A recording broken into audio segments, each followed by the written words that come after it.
Welcome to Wisdom for the Wilderness, a podcast from the pastors of Overland Church where we talk about all kinds of stuff. And today we are talking about the holidays and the thorny issue of the fact that you probably are going to spend part of the holidays with your family. And there's always uh, relationship issues, conversations that come up that can make that very thorny. So I know Yeah. that you have never experienced that in your life, Nah, Zach. No, never. And I've never experienced it as well. But as pastors, we know this does happen to people Yeah. that they have issues with in-laws and various things that come up in the holidays when you Yeah. get close to extended family. Yeah. So I just got back from Thanksgiving with my wife's family. Yeah.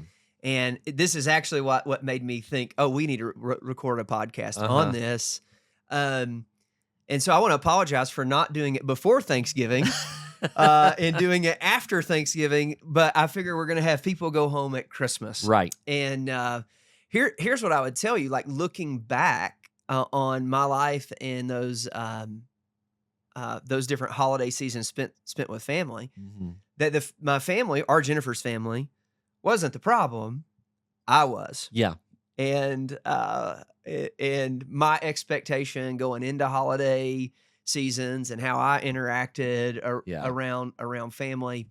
And so I want to talk about this. Yeah. We've got a lot of college students in our church who are going to go home. They're going to be around, their Uncle Rob or their, Right. their Aunt Karen and you muted them on Facebook because of what they post, but you can't mute them right at the holiday party, at the around, Christmas party. at the Christmas party. Yeah. Right. So how do you handle it? That's what I want to talk about today. Yeah. Man, I just want to put a few caveats out as we get started. Man, toxic is a word that gets thrown around a lot. And Yeah. I've seen like a trend where people go, I've got a toxic family and Yeah. I'm just not going to be around them or whatever else. And I mean, I would say that there truly are some people in that position where, yeah, the dynamics that are going on in your family, you shouldn't be around them. Right. Okay. Yeah. So there's a point where the crazy uncle shouldn't get invited to the family meal anymore. Yeah. Right. Yeah. But that's probably not most of us. Yes. Right. So Yeah. that's an extreme situation where there has been Abuse, real that kind of abuse, thing. whether it's sexual or physical abuse. But your uncle having a different political opinion than you and being loud and crude Yeah. doesn't mean that you shouldn't be around them twice a year. The problem is you're fragile, not that your Mhm. family's toxic, but that Yeah. you're fragile. Yeah. Right.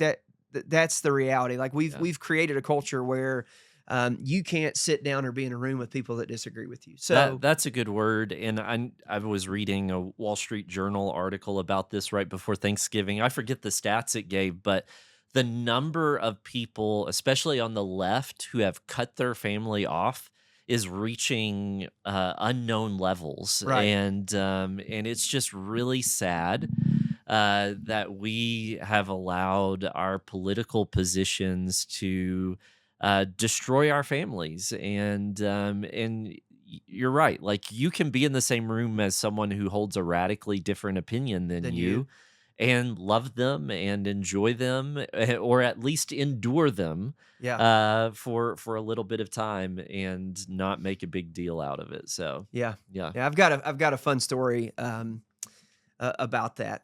Yeah. So you hear us talk about Bobby and Kathy Casey a lot. Yeah. And they were our friends that are like family. And that's Bobby Casey's language. He said that. The Thurmans are our friends, but they're like our family. Yeah. And Kathy's got a sister who supports our church and loves us. But there was a time where she wasn't a believer, and she and I are sitting at this card table at a Thanksgiving meal at Bobby and Kathy's house, and and Daryl, one of Bobby's other sons, is sitting there, and she's extremely progressive Mm. liberal. And at this point, and like so much so that like it really bothered her that I hunted. Like that really Yeah. bothered her. And we find ourselves sitting there at that table, right? Yeah. And I have nothing in common with this lady, radically different Uh-huh. lives, but I just loved on her, and we Yeah. just sat and we ate and we had the best conversation. And though Uh-huh. we agreed and disagreed, Yeah. um, I just loved on her. Yeah. I just loved on her. I didn't try to enter into some serious conversation or get into a point of like, I'm going to challenge her on her beliefs. I Right. just loved on her. That was probably really easy because she wasn't my aunt, Yeah. right? She's Yeah. my dear friend's. She's my dear friend's sister. Right. Now I'll tell you, she came to faith and trust in Mm. Christ and loves the Lord, and just, I mean, was totally like a 180 on her life. She's one of my favorite people. I love her. I love her dearly. Uh, but that conversation could have gone a lot different had I sat down and thought, I'm going to just win all my arguments Right. right here. Yeah. I know our differences, and I'm just going to try to prove to her that I'm right. Yeah. Yeah. I think that one of the things that comes up in that story is that you don't have to have conversations about controversial topics. Like you don't have to bring those things up. And when you're with people who you disagree with, sometimes there's just a truce to find you're human beings. You find what's common about being human beings and you talk about those things. We did that a lot on the mission field. So on the mission field, your friends are other missionaries, and they come from a multitude of denominations and theological viewpoints. And if we were to sit down and talk about theology, talk about missionary strategy, we would have a lot of major disagreements with one another. So, but you get together at these holidays and you don't talk about those things. You Yeah. talk about your kids, you talk about a trip you're taking, you talk about, just life stuff, and you don't bring those things up. Do I know I disagree with them about this issue? Yeah, probably. We haven't talked about it Right. because we don't want that to be a problem in our relationship. So we just let it lie. And then the second half is when somebody else does bring it up, you don't have to see yourself as the one tasked by God to correct every single person Right. in the universe. That's right. You can just let things Yeah. go. That conversation you're going to have is probably not going to change their Right. mind. Right. It doesn't change your mind or hurt you that they Right. said what they said. So you just, let Let it it go. go, let the conversation move on. Right. Don't hear us saying this isn't a missional opportunity, and it could very well be a great chance to share the gospel. Yeah. Um, they are, but you have to be led by the Holy Spirit there, and not be led by your flesh, and not be triggered by something they say that ends up in a, a conversation that turns people off, or a Right. shouting match, Right. or whatever else. So you've heard it said, don't ever bring up politics or religion. Religion. Yeah. And I, I've done both. Yeah. I've done both. I just think there's a right way to do it. There's a Christian way to do it. There's a Mm. always speak the truth, but always speak the truth in love. Yeah. That does not mean that there aren't times where, I'm not going to insert myself into that conversation. Yeah. Yeah. Um, Absolutely. there's a wisdom there. And so I think just in life in general, there's a choose your battles. Hmm. And most battles aren't worth fighting. Yeah. So if I have to choose between, I'm going to get to have a real spiritual conversation, or I'm going to have a political conversation, Right. I'm just going to wait and have the spiritual one. Yeah. Yeah. Um, Absolutely. I think that's helpful. I think when we talk about love, love is unconditional. Hmm. A lot of us have aunts and uncles and extended family that we're not around very much, that we Yeah. really don't have a real love for, a real developed Right. love for that relationship in our world. isn't there. But Christ did tell us to love our neighbors. Yeah. And okay, your crazy uncle, he's crazy. Own it. It's Yeah. okay. Yeah. And I He'll make things interesting. You'll have some stories to yeah, tell because of it. So, yeah, yeah, enjoy it. yeah, Yeah. I uh, I think one other issue maybe you wanted to get here that is really difficult at holiday times is the issue of in-laws. yeah, And so, a lot of conflicts come up because of people not knowing how to interact with their in-laws and how their marriage fits within their more extended family. I know we both do premarital counseling with quite a lot. couples, and this is a major issue that we're discussing with a lot of couples is the family dynamics of each of their families of origin.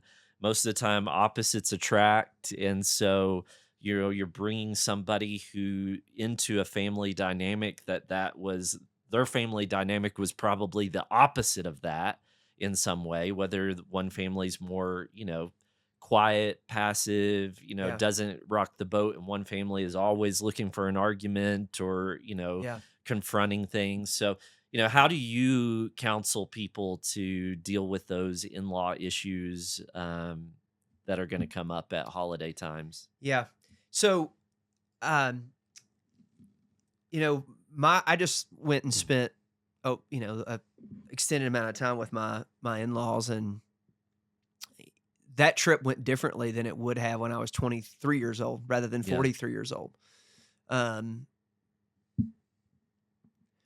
I think when you are new to a family and you don't know everything that's going on, maybe going and having like a real strong, outspoken opinion isn't like a great idea for the longevity of the relationship. No. So, like, being willing to like just go, be present without getting pulled into drama, Mhm. not having an opinion on everything, not voicing an opinion on everything, and like just kind of be chill. I think Yeah. that's like really good for young Yeah. couples when you're in that season. At this point, Jennifer and I have been married 18 years. You're talking 18 years of being around family. Like my my opinion matters Yeah. more. I've Yep. been there. I've walked through life with this family. But when you're pretty young in it, maybe maybe Yeah. maybe be a little quieter. Yeah. I remember uh, just learning my in-laws Mm. and then watching my mom being in like just just seek to love your in-laws. Yeah. Just Yeah. go like, how can I serve? How Yeah. can I love? How can I show up and be pleasant? Yeah. We always advise couples, to let the person from that family deal with the conflicts in that family. So, as the outsider, you just want to be the person that is just there and helps and is loving and is kind, and that you just want to make them just adore you in a sense. But if there's like an issue, a thorny issue, you and your wife can have conversations about it behind closed doors, but just if it's your wife's family, then most of the time let her take the lead in dealing with her mom and dad and solving that issue. And if it's your family, you take the lead in that family. And that just tends to work out better for most issues because Yeah. the dynamic, the communication style. And there's just a tendency when a son-in-law or daughter-in-law come in with a heavy opinion for them to be the common enemy, Yeah. and get Yeah. singled out because they're the outsider. I would I for sure early on in those first Yeah. years of marriage, I would 100% go with that advice. I would say to the husband or the wife that's going in with a family that you need to protect your spouse Yes. and your children. Yes. Um, and there's a whole nother conversation that just we maybe should have on in-laws because that's a much greater conversation, right? Yeah. Because we're Yeah. not just talking about in-laws, we're talking about the in-laws families, the aunts and the Yes. uncles. Yes. Um, and the how to navigate that at a holiday big meal setting. But man, Yeah. I would just say, if you're traveling to visit family or going to stay somewhere, um, protect your protect your spouse, protect Yeah. your children, set everybody else up to win. There's a lot of things that you do the rest of the year. Like we say this, husbands and wives, you like a husband should never say to his mom or his dad anything negative about his wife Right. or his kids. Like Yep. set her up as awesome Yes. in their Yes. eyes and vice versa. So that when you walk into those, they're not holding a grudge against you as soon as they're Yeah. holding a grudge against your spouse as soon as you walked in the door, Right. because in an emotional tantrum you were having, you talked about what a scumbag your husband is. Yep. Because then when you show up at the family gathering, all the aunts and uncles are talking about, he's such a scumbag, Yeah. he's got this problem or that problem. Yeah. So how you treat the leaving and cleaving Right. and how healthy that is really affects the Yeah. holiday setting. Yeah. Now, I'd say we've got some young people who are going home. They're not married. They're not taking anybody. They're just going to show up at a family meal. And man, you've now been edumacated. Yeah. You've been to college. Uh-huh. You're halfway through your freshman year. You all of a Yeah. sudden know more than your Yeah. crazy uncle Tommy, and so you sit down. It's time to blast those opinions out there and let them know just Yeah. how not smart they are. Yeah. Yeah, I just again go with probably sit that out. Just eat your pie at the kiddie table, and don't engage with that. That's just not necessary. Yeah, there's a level in which I mean I could just see it happening over and over and over, and advice that I've given to college students when they go home, like, listen, because you've had the 100 level philosophy class, you don't Yeah. have everything in the world figured out. Yeah. Um, there's a level of like, no, there are real difficult people. There are some real dysfunctional people. Every family has dysfunction. Every family has dysfunction. If you think you've got the only family that has dysfunction, man, no, everybody's got a Yeah. crazy uncle. Yeah. And maybe it's an aunt or a cousin or whatever, Yeah. but every family has dysfunction. So there is a way in which you can just honor difficult family members, love difficult family members without getting in unhealthy Yeah. behaviors with them. And I think that charitable. involves adjusting your expectations.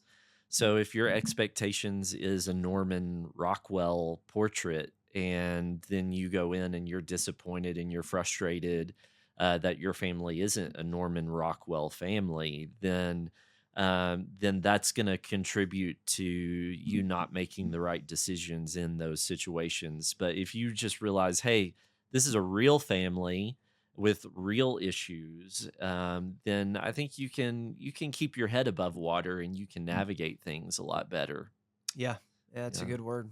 That's a good word. Well, I hope that our people are around their families and Yeah. extended families, and I hope that we are uh, witnesses, faithful witnesses, and that we do, when in the right place, proclaim the gospel and are Yeah. unashamed of the gospel, but not also just balancing that not every comment that is said is worthy of a response, and Right. sometimes silence is the best thing you can do. That's right. You That's know, right. like maybe it's well, who wants to play rook? Yeah. Yeah. Well, Did y'all have family games that y'all played? we weren't a huge game family. Oh man, at our house there's this domino game called 42, Okay. and I've never like once been able to play at the big kids table. Like I'm not good enough to sit at the adult table. But Jennifer's Yeah. family plays rook, and they do let me get to the big kid table and play rook. But Okay. All right. I just have fun, Yeah. enjoy each That's other, right. That's right. And eat some things you wouldn't normally Really eat. eat. Yeah. celebrate. Yeah. Celebrate, especially at Christmas. Celebrate Christ. Right. Celebrate the birth of Jesus, and Mhm. that's a super easy way at Christmas gatherings to honor Christ and Yeah. to talk about to celebrate His birth. And maybe if it's just a scripture reading or Mhm. whatever, if it's appropriate, or talk to your parents. Hey, can I read the Bible this year? Whatever it Yeah. may look like, a healthy way to do it. Yeah. Do you always have to say the prayer because you're a pastor? Um, yeah, I used to. It was funny. Our family has on my side of the Yeah. family, we say a Moravian prayer before Hmm. every meal. And it's an adaptation of Moravian prayer. And Yeah. so they would say, "Well, Zach, why don't you ask the blessing, and then we'll say the family blessing." Yeah. And Interesting. and I finally got, can't we just pray the Moravian prayer? Can't we just Yeah. say the family Yeah. prayer? Yeah. And it was funny, Yeah, really, I how the usually get tasked with it because I'm the preacher, yeah. but I believe in short prayers before meals because I'm hungry, That's right. and so I bless it and we move Move on. on. So people do actually enjoy that. Well, any final word of wisdom for the wilderness? Um, for some of you, your family members that see you and are going to interact, or you're the only Christian they're going to interact with this holiday season, Yeah, like in a true deep relationship, be a good interaction. yeah, Be a good witness for Christ. yeah, And don't try to solve spiritual problems with worldly solutions. yeah, yeah. Mine is just treasure people Yeah, because they're not going to be around forever. that's right. And I think when you're, especially in this episode, we seem to be talking to college students and the younger married folks. And when you're young, you just assume these people are going to be around forever, Yeah. and they're not. And it won't be long before they're also maybe they're still there, but they're not the same anymore. More. Yeah. And so treasure every moment that you get. Yeah. And Go, you're gonna go home. Our college students, you're gonna go home, and the temptation is gonna be to go see the friends and yeah. whatnot. And I'm not saying don't do that, but man, spend time with your parents and your Yep. grandparents Yeah, and absolutely. your siblings. That's a Absolutely. good word, Josh. Amen. All right. Well, we hope that you take this and enjoy this, and maybe send it to the crazy uncle who needs to hear this as well. Share, and also you can send in any questions you have at wisdom@overlandchurch.org. May God bless you and keep you, and we will see you next week.